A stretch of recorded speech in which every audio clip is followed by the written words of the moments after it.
My name is Tojl, and I'm an audiovisual translator.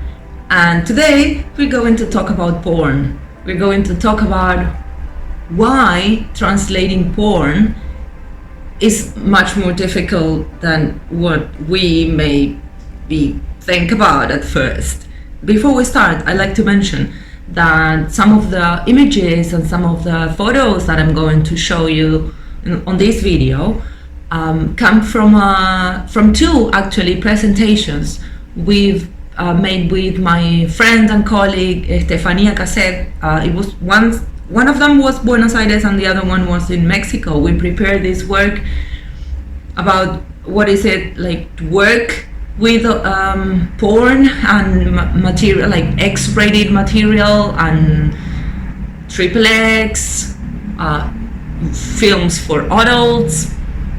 So as a special kind of warning, maybe we're going to use today some words and some expressions that are related to the topic, but remember that they're just words. We work with words and this is what it is. So first things first, this is porn, so this is audiovisual material. So I'm going to go really quickly over some of the main things that we take into account when we work with films, in case you're not familiar with that. I'm not going to go into details, but just to have an idea of what are the things that we should take into account whenever we work with any kind of film, right? So whenever we worked with subtitling and dubbing, we have to think about all this that you see on this list: the amount of characters, the lines, the times on screen, reading speed, all that. When we work with subtitling, and of course dubbing, we have all these other things that we need to think about when we are organizing our translation. Okay, first of all, translating porn is the same as translating any kind of audiovisual material. So apart from the things that are specifically difficult about working with porn, we have all the other things that are present every time. You may think that porn movies don't have a lot of dialogue, but they do. Even if it is a small one, sometimes it gives us so much trouble because you can have puns, for example, and that is something that is present, meaning words with double meaning. Of course, all of those kinds of jokes are present in porn. Yeah, suck it. Yeah, suck my duck. Yeah, suck my big duck. Yeah. You like my duck, ja? Was ist los? Dick. Was? Es heißt sag mal dick, nicht Duck, dick. Und? Naja, Duck heißt Ente. Ach ja? Lass mich gerade den Studierten raushängen. Halt's Maul und Blas. Yeah, put that dick duck deep in my mouth. Sometimes you can even find acronyms that you have to adapt into your target language, and all that makes everything more difficult because, of course, we are talking about porn. As I mentioned before, the porn movies have a lot of dialogue. Some of them are really big productions. Sometimes they mimic or they are a satire of a very well-known movie, and they have a lot of dialogue, and we also have to deal with that because, for example, in this version that I'm showing you now, there are a lot of spells that we have to adapt to make them funny or to make them sexual or to make them horny. For this bald pussy I do not care. Give me much, much hair. Do it now, do it in a rush. Give me a big, big push.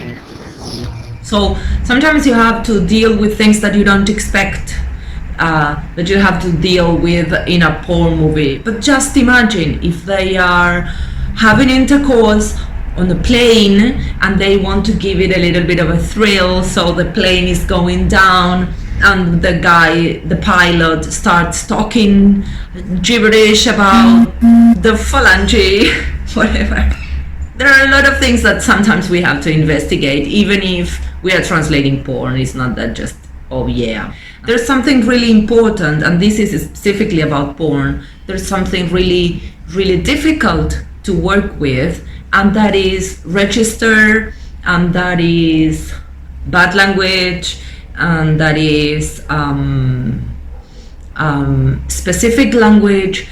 For example, some words are very offensive in one language and not in the other, so you have to work with that.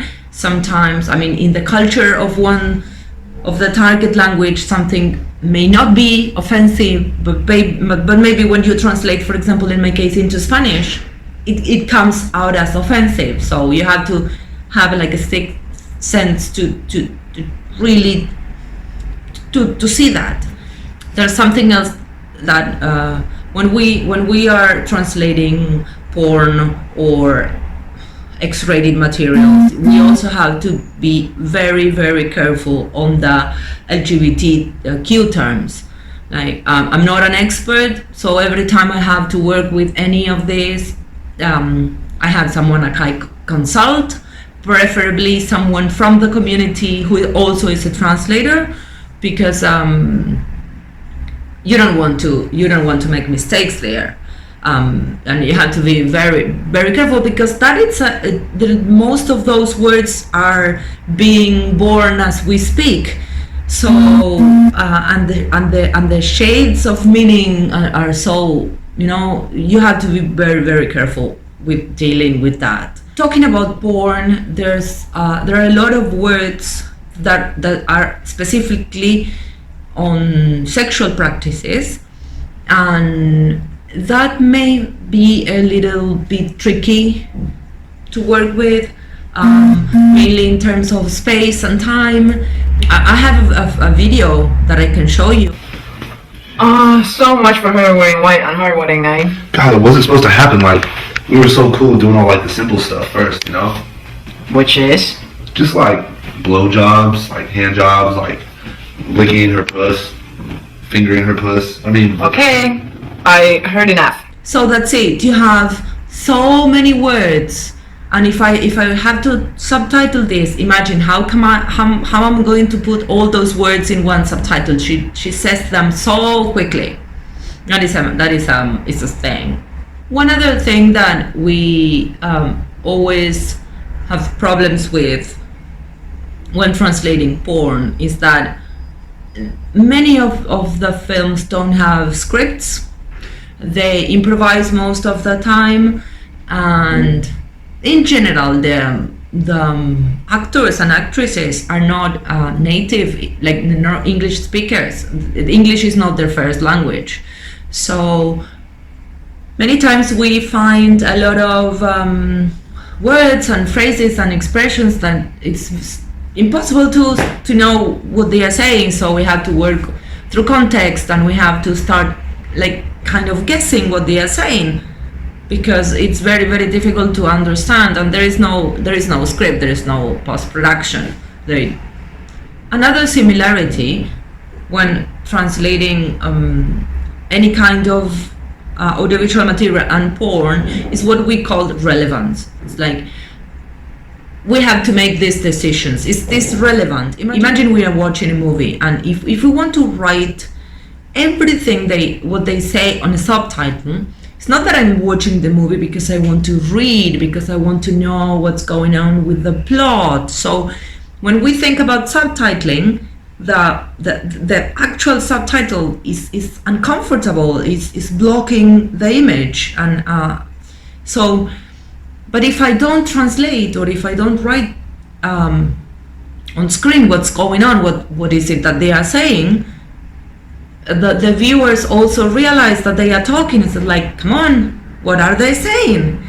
So we have to make decisions on when is this relevant, is this I mean, we really need to add this in the movie, or is this just blocking or covering up the image that I want to see?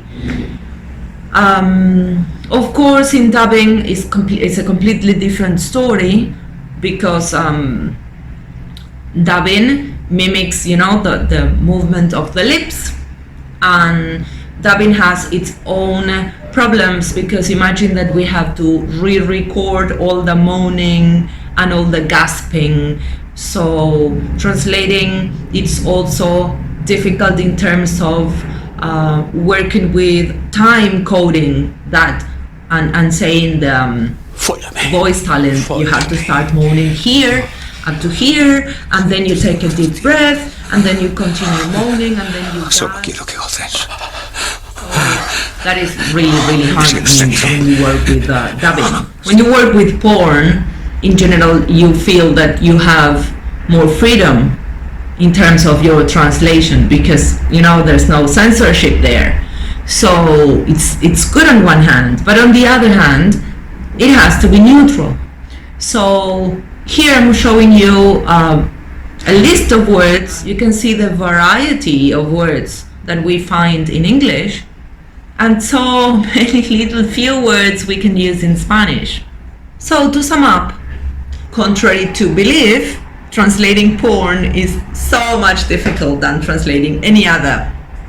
It's not just yes and ohs, as you may think. Thank you so much for joining me today, and thank you for watching. Goodbye.